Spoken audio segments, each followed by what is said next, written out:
3 reasons why you should not go looking at houses before you are pre-approved. Coming up next on Real Estate Dirt.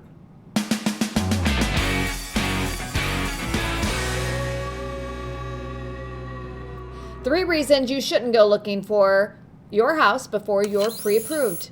Number 1, the seller is preparing their home, making their bed, cleaning dishes, finding somewhere to go, packing a pet up, packing kids up, leaving the home for 30 minutes to an hour so you can come and look at their house when you're not even pre-approved yet. Because you just want to see. You just want to look at it, even though you can't buy it.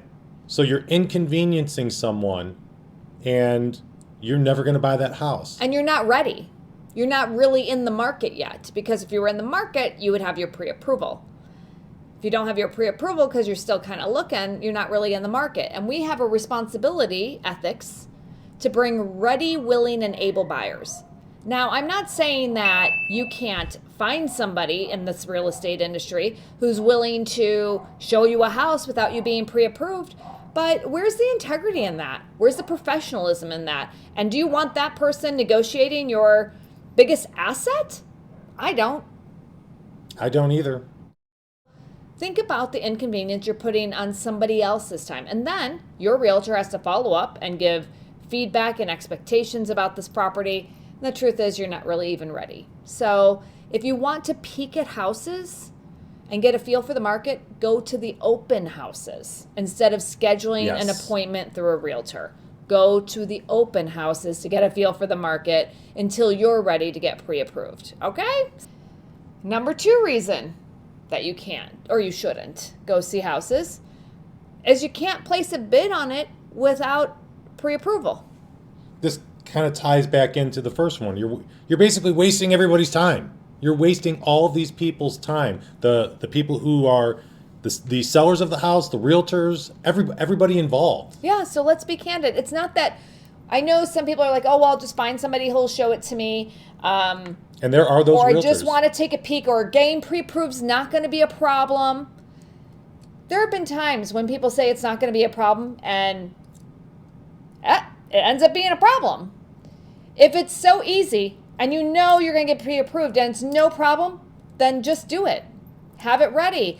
To update that pre-approval, it usually lasts 90 days, and to update it is very minimal information to the lender to renew it another 90, right? If you needed that much time. So having it in hand, getting all the paperwork up front is the way to do it, because you're going to walk into that house, you're going to love it, and you can't bid on it because you don't have it. And right now in this market, you don't have 3 or 4 days to get your pre-approval letter together. The house will be gone.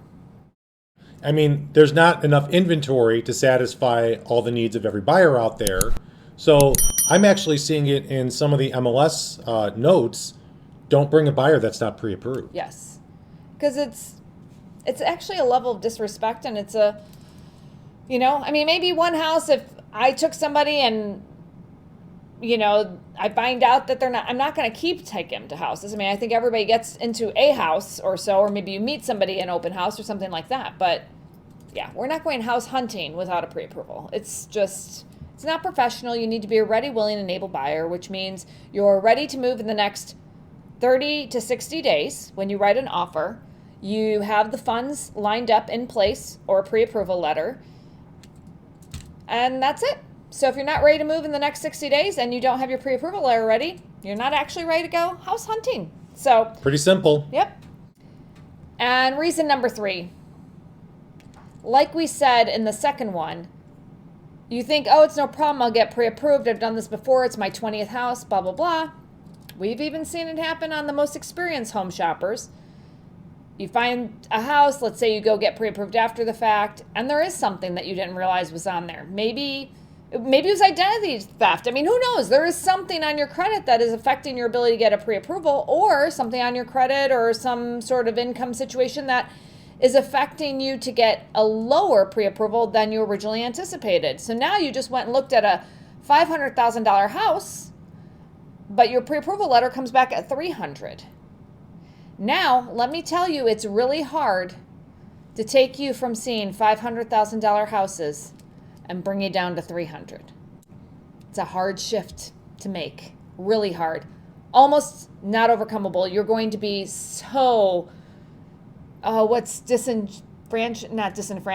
disenchanted. What's the word? Think about when you went and bought that car and you had it in your mind you were just going to get whatever the lower base model of that car was. And then you went to the lot and there was the fancy limited or the whatever model it was with all the bells and whistles and the moon roof.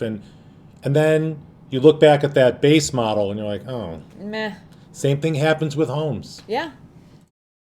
It's also for your protection. It's not just us as agents saying we don't want to show you houses. We want to show you houses, but we want your expectations to be set up properly, which is why you have to get your financing in place first. So we know what we're looking for and where, so that you aren't disappointed on the back end. Right? So it boils down to setting expectations. Setting expectations. It's We talk about it all the time. It is the baseline to our whole team and how we run, doing the best job we can to set expectations, to make your process smooth, and to empower you to make decisions for yourself because you're informed. That's what it's all about. You heard it here on Real Estate Dirt. I said that wrong, didn't I? Heard It's it okay. here. It's okay. That's why I'm here, just to clean up the mess. Like and subscribe. Thank you for watching. And See you next time on Real Estate Dirt. peace. Oh, peace.